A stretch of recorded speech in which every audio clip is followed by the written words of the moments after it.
Hello students, today we will going to discuss about material handling and transportation system. Material handling and transportation.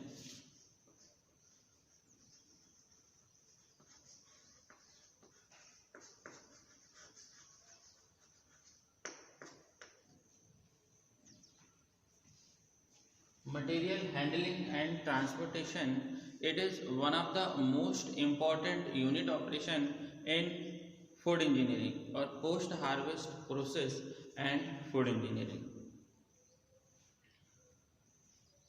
हमें जब हम किसी भी चीज़ की प्रोसेसिंग करते हैं या हमारे एग्रीकल्चर स्ट्रक्चर में बहुत सारे यूनिट ऑपरेशन परफॉर्म होते रहते हैं, तो एक यूनिट ऑपरेशन के परफॉर्म होने के बाद जब हम उसको दूसरे यूनिट ऑपरेशन को परफॉर्म करने के लिए उस मटेरियल को वन प्लेस से अनदर प्लेस की तरफ हम मूव करवाते हैं, तो क्या होता है, हमको मटेरियल हैंडलिंग इक्विपमेंट का यूज़ करना पड़ता है. तो that is the importance of material handling equipment. तो हम इसके पॉइंट ऑफ व्यू से आज हम material handling and transportation system को पढ़ेंगे. तो material handling includes a number of operations that can be excluded either by hand और बाय मैकेनिकल मीन्स और device to convey material from one place to another place, or to convey material and to reduce the human drudgery. Drudgery means मतलब human drudgery को reduce करने के लिए, मतलब एक जगह से हम दूसरी जगह ले जाते हैं तो बहुत सारा वर्क जो टीडियस वर्क हो जाता है, तो उसको रिड्यूस करने के लिए हमें मटेरियल हैंडलिंग इक्विपमेंट का यूज़ करना पड़ता है. तो material handling device aim to lighten the work of human labor, मतलब एक ह्यूमन एफर्ट को हम लेस करते हैं by the use of material handling equipment. After harvesting, the grains are removed, transported or conveyed from place to place. In earlier period, all these operations were manual. जब हमारे पास इतना ज़्यादा technology का develop नहीं हुआ था, तो हम एक जगह से दूसरी जगह तक मटेरियल ले जाने के लिए हम बाय हैंड या ह्यूमन लेबर का यूज़ करते थे, या हम बैग में भर के ले जाते थे, है ना. The grain were stored in bag. Okay, तो grain were transported several times through storage and milling plants. हम मिलिंग प्लांट से स्टोरेज में और स्टोरेज प्लांट से मिलिंग प्लांट में हम बहुत बार हम एक जगह से दूसरी जगह हम मटेरियल को ट्रेवल करवाते हैं. क्योंकि हम प्रोसेसिंग ऑपरेशंस परफॉर्म करना चाहते हैं उस पर्टिकुलर ग्रेन पे या उस मटेरियल पे. And the milled food product were conveyed manually to consumer, और हम फिर उसको जो मिल्ड या फिर जो प्रोसेस्ड फूड होता है हम उसको कंज्यूमर तक लेके जाते हैं. तो thus grain were handled too much involving increase cost and human drudgery.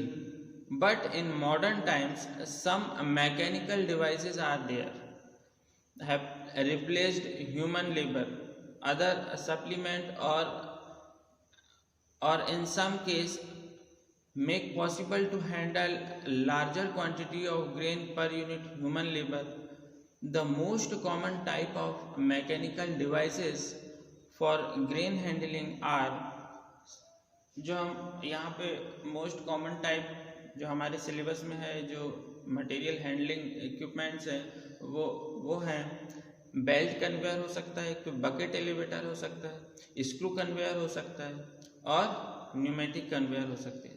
तो हमारे पास जो टाइप है ट्रांसपोर्टेड मीडियम के, नंबर फर्स्ट क्या हो सकता है,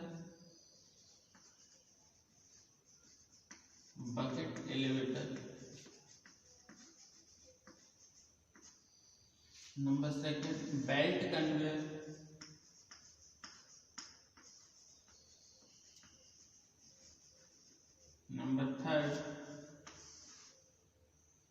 नंबर थर्ड हमारा बकेट एलिवेटर हो गया, बेल्ट कन्वेयर हो गया, स्क्रू कन्वेयर हो सकता है।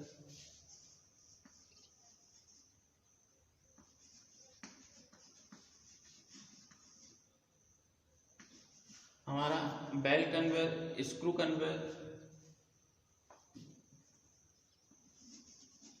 स्क्रू कन्वेयर हो सकता है।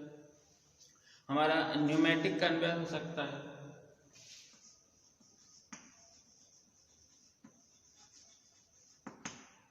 फोर्थ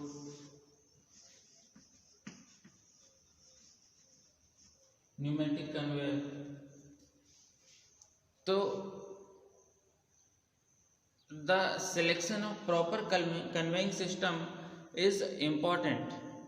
हमारे पास बहुत सारे कन्वेइंग सिस्टम है, बट पर्टिकुलर वर्क के लिए हम कौन सा कन्वेयर यूज़ करेंगे तो ये हमें हमारे डिपेंड करता है, हमारे वर्क पे ये डिपेंड करता है, हमारे ऑपरेशंस पे ये डिपेंड करता है कि हमको मटेरियल एक जगह से दूसरी जगह ले जाना है तो वहाँ की टोपोग्राफी पे, तो या हमारा जो प्लांट है उसकी जो साइट है वो साइट कैसा है, या हमें मटेरियल को कहाँ से कहाँ लेके जाना है, मतलब एक हाई एलिवेशन से लो एलिवेशन में लेके जाना है या लो एलिवेशन से हाई एलिवेशन पे लेके जाना है, तो ये डिपेंड करता है हमारे वर्क पे कि हम कौन सा कन्वेयर सिस्टम यूज़ करेंगे। तो the selection of proper conveying system is important for ease of operation and getting desired capacity for the particular product.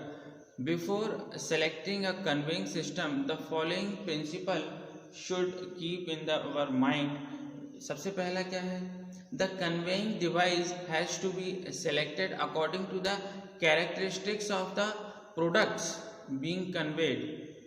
हमारा प्रोडक्ट कैसा है, हमारा मटेरियल का टाइप कैसा है, हम उस पर डिपेंड करता है कि हम कौन सा कन्वेइंग सिस्टम लगा। यदि हमारा पाउडरी मटेरियल है, सपोज हमारा पाउडरी मटेरियल है, तो हम या हमारा वेट मटेरियल है तो हम उसमें स्क्रू कन्वेयर लगा सकते हैं। वेट मटेरियल या पाउडरी मटेरियल है या हमारा जो मटेरियल है वो स्टिकी है तो हम उसमें स्क्रू कन्वेयर के थ्रू हम उसको पास कर सकते हैं, या उसमें मॉइस्चर कंटेंट ज़्यादा है और वो पाउडरी मटेरियल है या ग्राइंडेड मटेरियल है तो हम स्क्रू कन्वेयर का यूज़ करेंगे।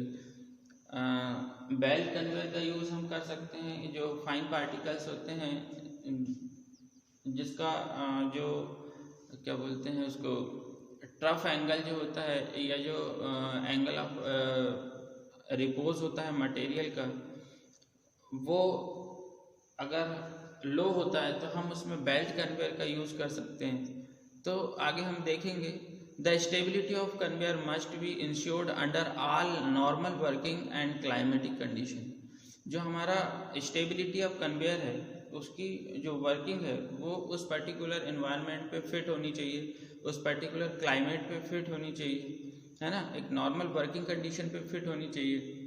तो ये हमारा सेकंड पॉइंट है। तो ये हम एग्ज़ाम के पॉइंट ऑफ व्यू से बहुत इम्पोर्टेंट है, ये आ सकता है, पूछ सकता है कि ऐसे कौन कौन से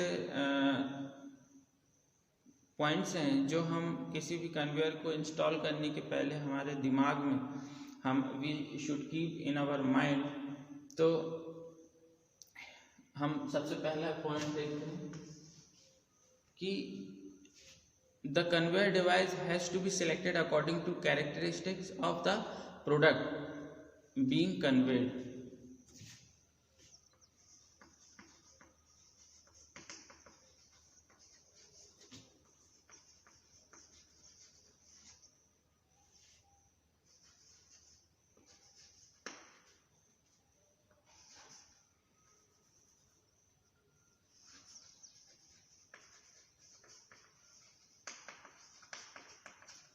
Characteristics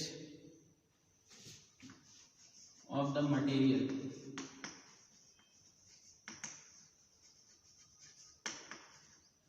being conveyed।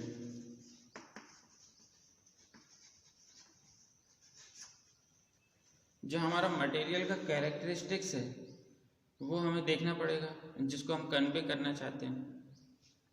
दूसरा, stability of conveyor must be insured under all normal working condition and climatic condition. Stability of conveyor second है।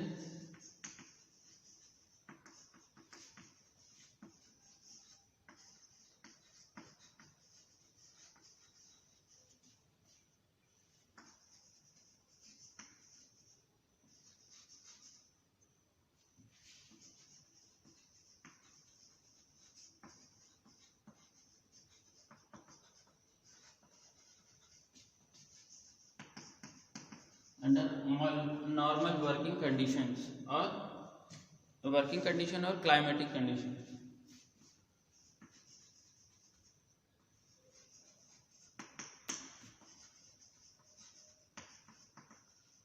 नंबर थर्ड हम क्या देख सकते हैं इसमें कि जो the capacity of conveying and speed rating should be maintained eight specified limits. हमारे पास प्लांट की कैपेसिटी कितनी है, हमें कितना मटेरियल चाहिए पर यूनिट टाइम या पर आवर या पर मिनट, तो वो कैपेसिटी मैच करना चाहिए हमारा ट्रांसपोर्टिंग सिस्टम है उसकी कैपेसिटी से, तभी तो हम उसको इंस्टॉल कर पाएंगे, तभी तो हमारा वर्क प्रॉपर हो पाएगा।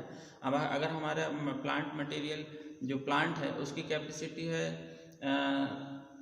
1 टन पर आवर की, वो 1 टन पर आवर के रेट से प्रोसेस कर रहा है हमारा मटेरियल को, और हमारा जो ट्रांसपोर्टेड सिस्टम है वो 1 टन आवर वहाँ तक पहुँचा नहीं पा रहा है, तो हम वो मैच करना चाहिए प्रॉपर, तो प्रॉपर कैपेसिटी मैच होना चाहिए। The capacity of conveying in speed rating should be maintained eight specified limit. तो सबसे पहले कैपेसिटी मैच होना चाहिए, कैपेसिटी। नंबर 4 जो मैं बोल रहा हूँ उसको आप सुन के नोट करिएगा पॉज कर करके। The dead load of the conveyor should be low in relation to the weight of transported product. The dead load of the conveyor, dead load of the conveyor, जो डेड लोड है conveyor का, should be low in relation to the weight of transported product. मतलब जो conveyor का जो खुद का जो वेट है वो लो होना चाहिए, किसके कंपैरिजन में, जो हम उस पर मटेरियल को जो मटेरियल को हम उससे ट्रांसपोर्ट कर रहे हैं उससे।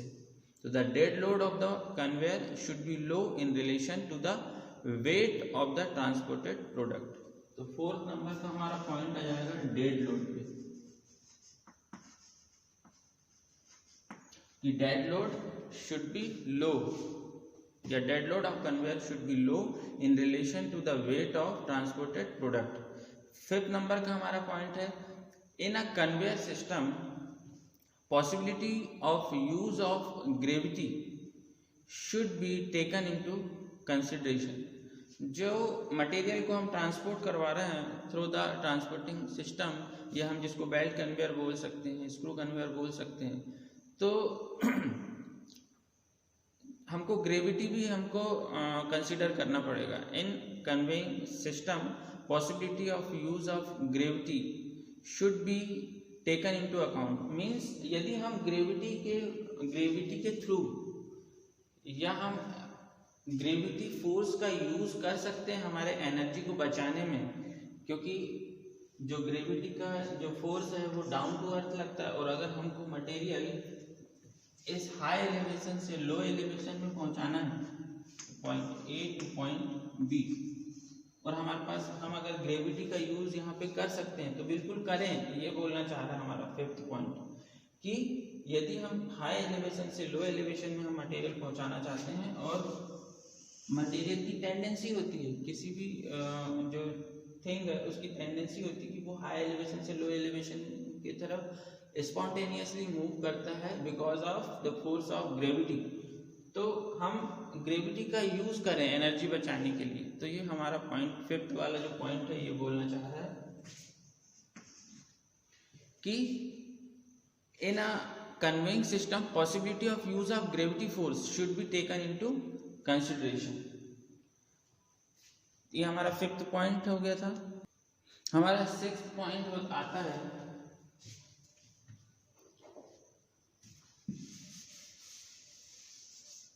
फिफ्थ पॉइंट हमारा क्या था, ग्रेविटी।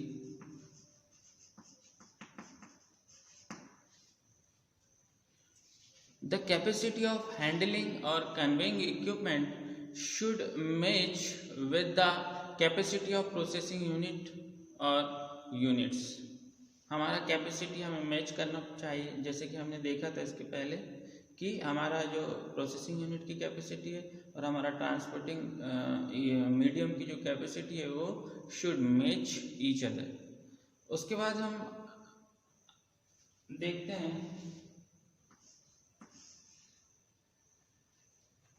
कि जो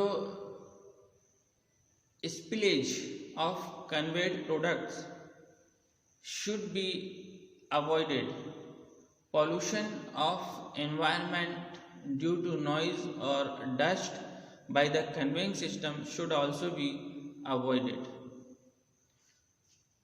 जो कन्वेइंग सिस्टम है हमारा ज़्यादा नॉइजी नहीं होना चाहिए, एनवायरनमेंट को पॉल्यूट ना करे, हमें इसका भी ध्यान रखना पड़ेगा, है ना। कन्वेइंग सिस्टम जो हमारा स्पिलेज ना हो, स्पिल्ड ना हो, प्रोडक्ट को स्पिल्ड ना करे, वो हम अवॉइड करें। तो हमें उसको अवॉइड करने के लिए हमें हमारे कन्वेइंग सिस्टम की स्पीड को हम मेंटेन करना पड़ेगा, हमें उसकी कैपेसिटी को मेंटेन करके रखना पड़ेगा। हम उतनी ही कैपेसिटी उतनी कैपेसिटी पे वर्क कर सकते हैं जितना कि हमें उससे स्पिलेज ना हो और नॉइजी ऑपरेशन ना हो। तो हमें इस बात का भी ध्यान रखना पड़ता है इस पे। हम इसके बाद में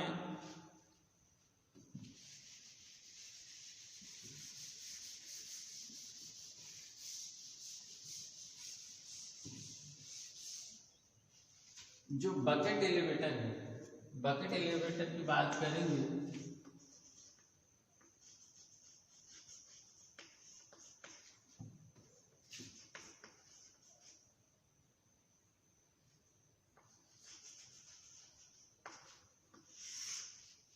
जैसे कि नाम से समझ में आता है कि बकेट एलिवेटर क्या होते हैं।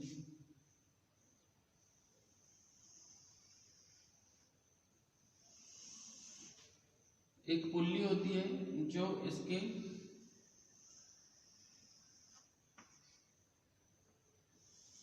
इसका ओवरव्यू देख रहे हैं, नेक्स्ट क्लास में हम इसको पूरा अच्छे से पढ़ेंगे।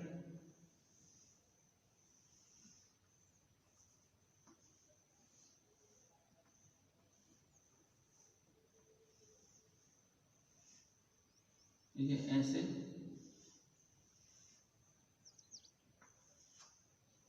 बकेट हैं जो चैन के साथ ऐसा फास्टिंग होते हैं।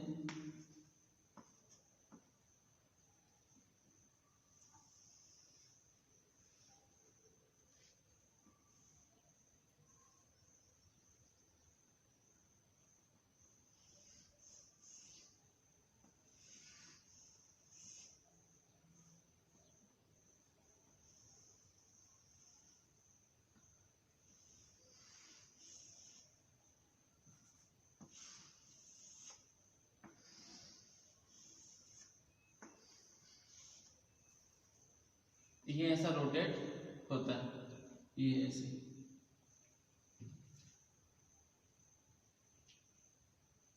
अगर ये इस टाइप से रोटेट हो रहा है तो ये पूरा ग्रेन यहाँ जाके इस ट्रफ पे ये ऐसे मटेरियल को यहाँ पे थ्रो करते हैं। ये पूरा ग्रेन जब यहाँ से ऐसे आता है, ये एंटी क्लॉकवाइज क्लॉकवाइज आता है, ये यहाँ से पूरा मटेरियल है इस प्रोसेसिंग यूनिट पे ये पूरा थ्रो करता है ये बकेट। तो हम इसको नेक्स्ट क्लास में देखेंगे, bucket elevator. Thank you students.